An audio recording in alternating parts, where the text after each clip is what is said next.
бери рак оорусуна жолуккан бейтаптарды дарылайм. Ушул убакка чейин түрдүү окуяларга туш келдим. Анын ичинен 1976 болгон бир окуяны баяндап берейин. Башкы дарыгер болуп иштеп турган убагымда жаш жигит өпкө рагына чалдыгып келип калды. Аны өзүм дарылоочу элем. Кудайдын уруксаты менен кыска убакыттын ичинде абалы жакшыра баштады. Болгону кеминде 5 жылга чейин өзүн жакшы карап, кээ бир нерселерден тыйынып туруусу керек эле. 4 жыл өтүп, ал жигит Измирге барып келүүнү суранып калды. Кыш айы болгондуктан самолетто барып келүү шарты менен уруксат бердим. Тилекке каршы ал самолетко билет ала албай, автобус менен жолго чыгыптыр. Анын үстүндө автотыгында 6 саат суукта калып кетиптир. Кесели тез арада анын сөөк жана өпкөлөрүнө тарап кетиптир.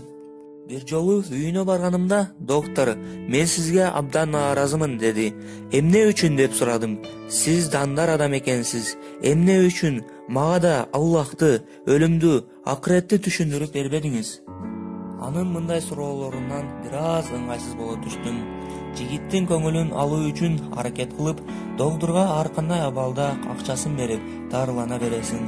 Бирок ыймандын дарысын алуу үчүн чын дилинен каалашың керек дедим. Ал чын дилинен каалайм дегендей мааниде башын ийкеди. Ушудан кийин үмүтсүз медициналык дарынын үстүнө ыйман менен да дарылоо башталды. Ал болсо мени үйрөтүп жаткан ыйман акыйкаттарын чын жүрөктөн тыңшап, айрым учурда суроолорун берип турар эле. Бир күнү доктор деди, өлүп баратканда эмне дешим керек? Сага али шахадат келмесин айтуу узундук кылат. Аллах Мухаммед десең сага үзүр, дедим. Оруусу күчтүү болгон үчүн көп кыйнабайт элем. Бул арада сапарга кетип калып, кыска убак көрүшпөй калдык.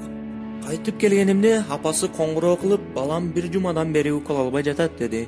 Тезинен анын үйүнө барып, эмне үчүн укол албай жатканын сурадым. Анын жообун ушул убакка чейин унута албайм. Эстегенде титиреп кетем. Дарынын таасири менен уктап жатканда өлүмгө туш келип, Аллах Мухаммед ай албай калсамчы деди. Эртеси күнү ага эч коркпо, беймарал укол алышың мүмкүн дедим.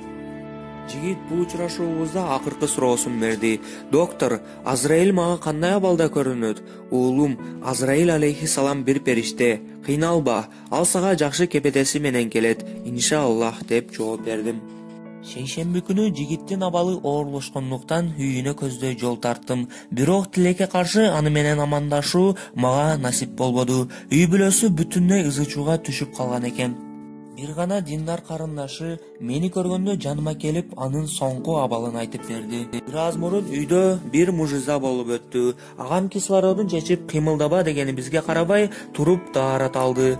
Андан кийин 2 рекет намаз окуду. Бардыгыбыз нес болуп калдык. Кийин болсо шахадат келмесин келтирди жана докторго айтып койгула, өлүм периштеси ал айткандан да сонун кебетеде көрүндү деп жаны үзүлдү.